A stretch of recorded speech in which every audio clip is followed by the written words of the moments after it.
నిన్న రేవంత్ రెడ్డి ఈ మధ్య ఆప్కి అదాలత్ షోస్ చాలా వైరల్ అవుతూ ఉన్నాయి. ఇక్కడ బీజేపీ నేత మాధవీలత గారి ఇంటర్వ్యూ ఏదైతే ఉందో ఆప్కి అదాలత్ ఎపిసోడ్ అది వైరల్ అయింది. తర్వాత ఓవైసీ కూడా చాలా బాగా సమాధానాలు ఇవ్వడం జరిగింది ఆ ఎపిసోడ్ కూడా. ఇప్పుడు రేవంత్ రెడ్డి ఎపిసోడ్ కూడా అలాగే వైరల్గా అయ్యే అవకాశం ఉంది. దాని గురించి ఒకసారి ముందుగా చూసి మిగతా వార్తల్లోకి వెళ్దాం.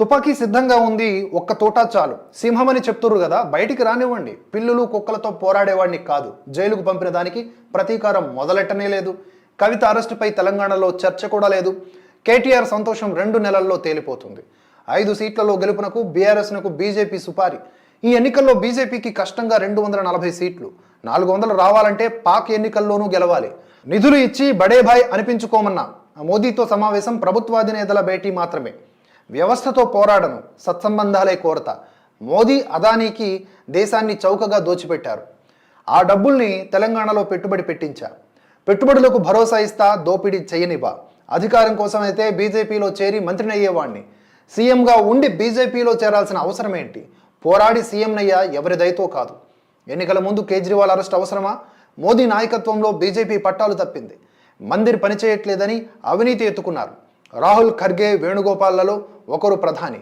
ఇండియా టీవీ ఇంటర్వ్యూలో సీఎం రేవంత్, ఆప్కి అదాలత్లలో ముఖ్యమంత్రికి చప్పట్ల వర్షం అనేది ఇక్కడ హైలైట్స్ చేసుకున్నటువంటి పాయింట్స్.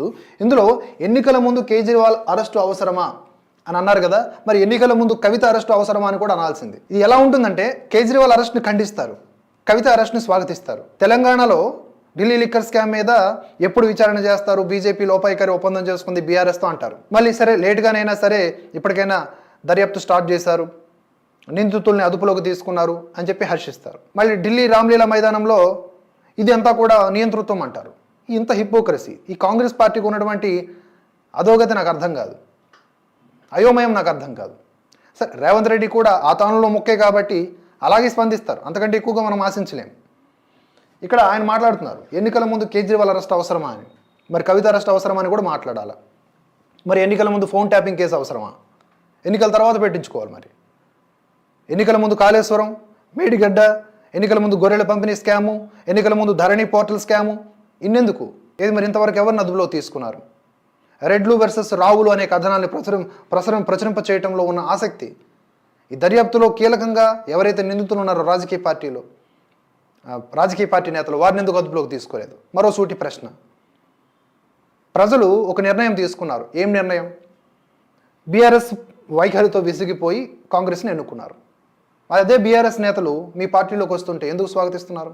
ఇది ప్రజల్ని మోసగించడం కాదా, అవమానించడం కాదా? అరే మేము వద్దనుకున్న నేతలను మళ్ళీ ఈయన పార్టీలోకి ఎందుకు తీసుకుంటున్నాడు అని వాళ్ళు అనుకోరా? ఇట్లా మాట్లాడితే బోలెడు ఉంటాయి, కానీ తప్పదు. రేవంత్ రెడ్డి కాంగ్రెస్ తానులో ముఖ కాబట్టి he should act like that only. So మొత్తానికి ఇవే కాకుండా కొన్ని బలంగా మాట్లాడినటువంటి పాయింట్స్ కూడా ఉన్నాయన్నమాట. మొత్తానికి ఆ ఎపిసోడ్ కనుక మీరు చూడండి. దాని తర్వాత ఇంకేం మాట్లాడారు? కేసీఆర్ పైన ఇంకా ప్రతీకారం తీర్చుకోవడం స్టార్ట్ చేయలేదు అన్నారు. అంటే ప్రతీకారం తీర్చుకుంటారు, ప్రతీకారం తీర్చుకోవడానికి కక్షలు కార్పణ్యాల కోసం అధికారంలోకి వెళ్తారా? అధికారాన్ని అట్లా ఉపయోగించుకుంటారా ఏంటి? నాకు అర్థం కాలేదు.